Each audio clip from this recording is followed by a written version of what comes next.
If you've been feeling drained lately, it might not be burnout. It might be spiritual malnourishment. Let's get honest about why the usual fixes aren't working and what your soul is really asking for. There's a kind of tired that no amount of sleep fixes. You wake up foggy. You're doing all the right things, maybe even spending time in scripture or trying to stay consistent with prayer, but something feels hollow. This is where many women get stuck. You're functional, but you're not fed. And what you're actually experiencing isn't laziness, inconsistency, or lack of discipline. It's spiritual depletion, a hunger that productivity hacks and self-care routines can't reach. We often assume that exhaustion only comes from physical or emotional overload, but spiritual depletion has a different texture. It shows up as a deep disconnection from yourself, from God, and from what gives your life meaning. You might be performing well on the outside, but internally it feels like you're running on autopilot. When your spiritual life becomes another item to get through, that's often a sign your rhythm isn't nourishing anymore. If any of that feels familiar, I want to pause and invite you to check in with yourself.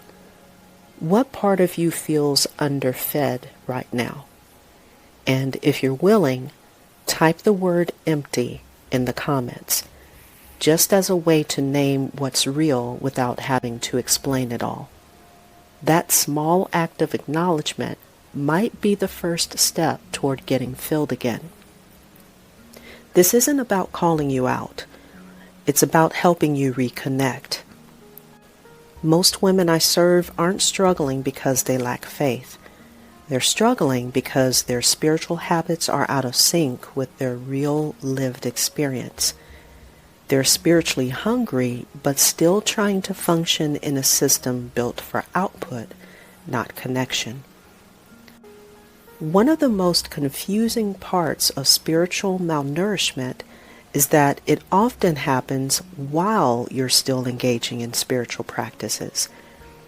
You might still pray, go to church, write in your journal, but instead of leaving those moments feeling filled, you leave them feeling flat. And that disconnect can be hard to admit because it sounds like doubt, even when it's not. The truth is, rhythm without relationship can become mechanical. It's like eating the same meal every day, but not tasting it anymore. You're showing up, but you're not receiving. And when life is busy or emotionally heavy, it's even easier to let spiritual connection turn into a checklist.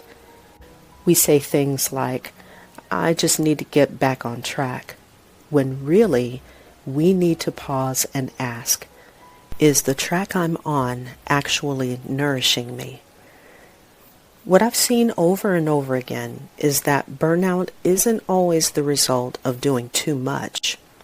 Sometimes it's the result of doing everything except the one thing that would actually restore you.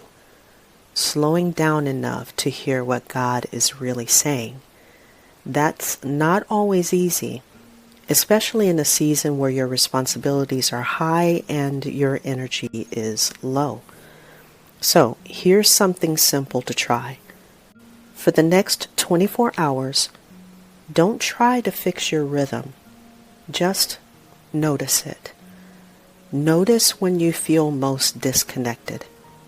Notice what you reach for when you feel depleted.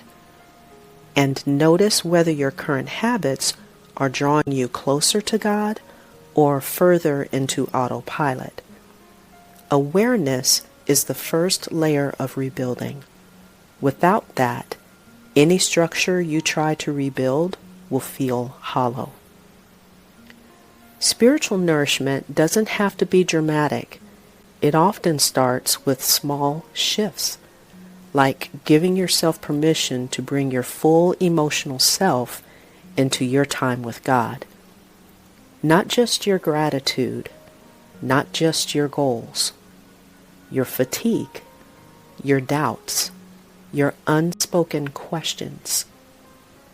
That kind of honesty invites real connection, and real connection is where nourishment begins. Another shift? Redefining what quiet time looks like. If you're in a season where structured routines feel too heavy, maybe nourishment looks more like silence than study, or a walk with a verse in your heart instead of a notebook full of plans. What matters is not the format. It's whether it's making space for you to receive, not just produce. This is part of why I created the 7-Day Balanced Success Challenge. It's not a rigid checklist or pressure-filled boot camp. It's a space to gently explore what your soul actually needs, and what small doable shifts can help you create breathing room again. I won't give too much away here, but if the idea of rebuilding without burning out sounds like a relief, this might be a next right step for you. Whatever you choose, the invitation is the same. Less forcing, more receiving. When you allow God to meet you in your real capacity, not your ideal one, you'll start to feel steady again. Not perfect, not always energetic, but nourished. And that's what gives you strength to keep showing up. If this message helped you see your season a little more clearly, take that as confirmation. You're not broken. You're just in need of replenishment, and that's nothing to feel ashamed of. When you're ready, the Balanced Success Challenge is waiting for you. It's a soft, sustainable way to rebuild your rhythm through short, daily reflections that prioritize your faith, your capacity, and your need for calm. No pressure, just an invitation. You can also check out the playlist link below for more guidance and encouragement around emotional reset, spiritual clarity, and focus. You don't have to carry this alone. And you don't have to figure it out all at once. Let's rebuild gently, and let's do it together.